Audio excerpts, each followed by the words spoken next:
Hey everyone, in today's video tutorial I'm gonna have a look over a sensor that is TMP100. To gain more knowledge about this sensor, let's go ahead with our website that is controleverything.com and here search for this sensor that is TMP100.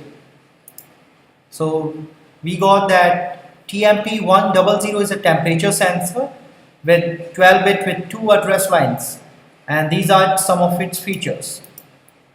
Today I will be having an interfacing session with the sensor TMP100 with a particle photon. So I will be requiring a code. So go to resource tab and here is our particle code sample. Click on this code sample and you can download as a zip file from here. You can also download the code from our GitHub repository that is Control Everything Community. Now we require some hardware for the connections for this video tutorial. So let's proceed. Now coming to the hardware connections part, first of all we require a particle photon which is available and you can see on my screen. Now this is an I2C shield. It's available on our website controleverything.com, and the reason why we use this shield is to make connections with other I2C devices very easy. So gently push over the particle photon over the I2C shield and make this connection. Now we require our sensor that is TMP100 temperature sensor, and this is a connecting cable. Now make this connection of the cable and the sensor like this, and while making this connection make sure that the brown wire of the cable should be connected to the ground terminal of the sensor, and same has to happen for the I2C shield. Now this is a micro USB cable. It is used to power up our particle photon.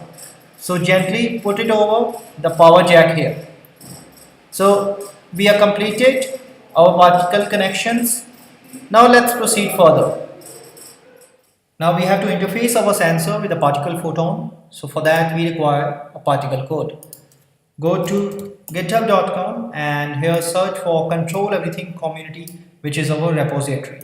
Click over it and here type in TMP100 and here is our sensor. Now this is the required particle code. Let's have a look over the instruction for the particle photon first. We have to log into our particle photon and set up our device, and this is the link which will help us and guide us through the procedure. Now next we have to now download the code and copy the code on the online ID, and this link build.particle.io will help us to move ahead.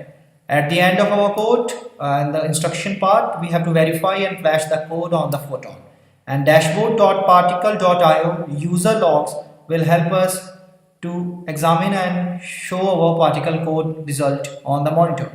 So this is how the particle photon works with our code. Now get back to the particle code.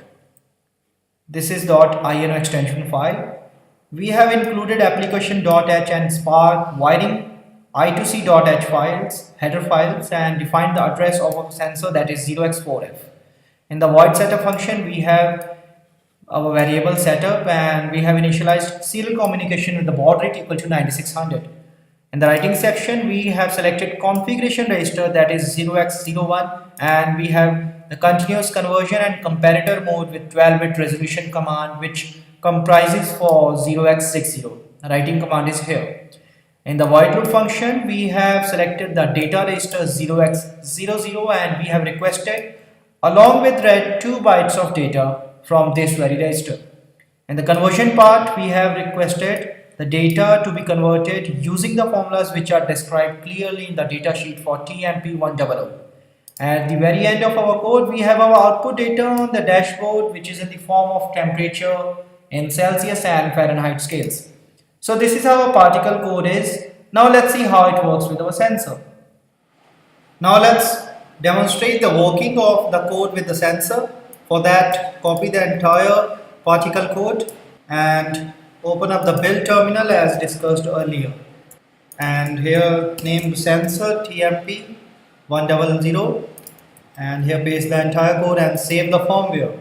Now verify the code and now the flash the code. While flashing the code, we have to check for the magenta flash, which says that the code is good to go. So just now we have our magenta flash, which confirms that our code is good to go and we can have the output on the dashboard. So now open the dashboard and it's opening, and we have our temperature data in Celsius and Fahrenheit scales. So when I press my finger over the sensor, there's a change in temperature, as you can notice. Again pressing the finger, the temperature changes for Celsius and Fahrenheit scales. So this is how the particle code works with our sensor using a particle photon.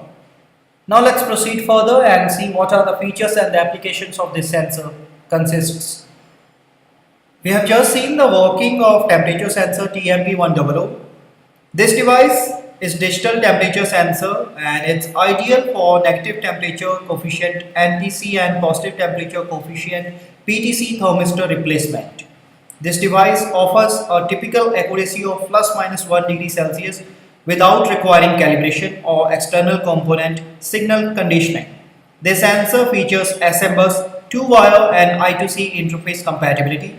This sensor is ideal for temperature measurements in a variety of applications like power supply temperature monitoring, computer peripheral thermal protection, office machines, cell phones, environmental monitoring and HVAC, and a lot more. The product is available on our website controleverything.com, and the particle code is available on the same site. You can download the code from our GitHub repository, that is Control Everything Community also. Now, if you have any queries, you can reach us on controleverything.com, and be sure to post your comments, queries on our community page. For articles and blogs like these, you can reach us on instructables.com, and to subscribe more video tutorial, you can contact our YouTube channel. Now, in the end, you have a good day and thanks for watching.